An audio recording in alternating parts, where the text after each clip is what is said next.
Hi, the doctor's in. I'm Dr. LB, and I'm here to help you through your math difficulties.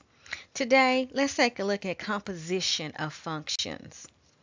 The composition of a function f of x with g of x is f composed with g at x. That little circle means composed with, which is also equal to f of g of x. So the domain of f composed with g at x is the set of all x, such that x is in the domain of g and g of x is in the domain of f. So how do we find f composed with g of x and g composed with f of x? Well, suppose we have a function f of x, which is 4x minus 2, and g of x is 3x squared minus 2. So let's find f composed with g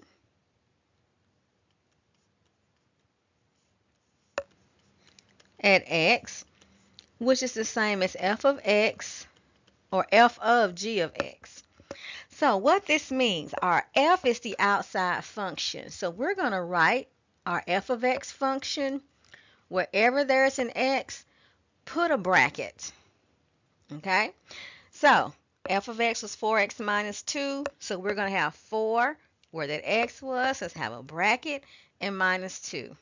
Then what we're going to do is we're going to take our g of x function and we're going to slip it into that bracket. So what we're doing is we are evaluating the function f at g. So we simply, wherever there's an x in your f of x function, we're going to put g. And then we're going to simplify. Simplification here gives us, if we distribute, 12x squared minus 8 minus 2, or it gives us 12x squared minus 10. And that is f composed with g. Now let's see what happens with g composed with f. This is g of f of x. So now I write my g of x function, and wherever there's an x, I put a set of brackets. So I have 3 brackets squared minus 2. So then I take my f of x function and I put inside the brackets. So this becomes 3 times. Now I have to do 4x minus 2 squared, which is 4x minus 2 times 4x minus 2. So if you have to write that out side by side and use FOIL, go ahead and do that. This is 16x squared. We have an inner term of negative 8x and an outer term of negative 8x, which gives us negative 16x. And then negative 2 squared is positive 4. We still have that minus 2. So when we distribute, we have 48x squared minus 48x plus 12 minus 2. So our end answer is 48x squared minus 48x plus 10. So here, notice that f composed with g and g composed with f are not necessarily going to be the same expressions. For the most part, they will be different expressions. So let's look at another example where we want to find f composed with g and g composed with f.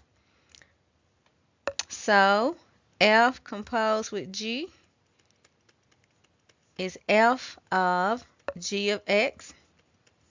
So here f of x is x squared minus 4. So let me put my brackets where there's an x. So I have bracket squared minus 4. And then I'm going to slip in my g of x, which is x squared plus 1. So again, x squared plus 1 times x squared plus 1 is x to the 4th.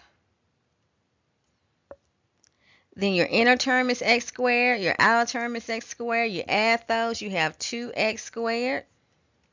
1 squared is 1 minus 4.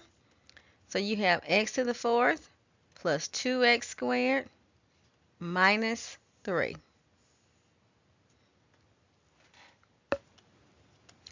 So how about g composed with f? That's g of f of x. So I write my g of x function now. And wherever there's an x, I put a set of brackets. Then I'm going to go in and I'm going to slip my f of x. So now I need to square x squared minus 4. So with x squared minus 4, I'm going to have x to the 4th minus 8x squared plus 16.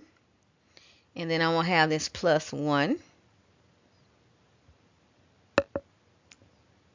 So this becomes x to the 4th minus 8x squared plus 17.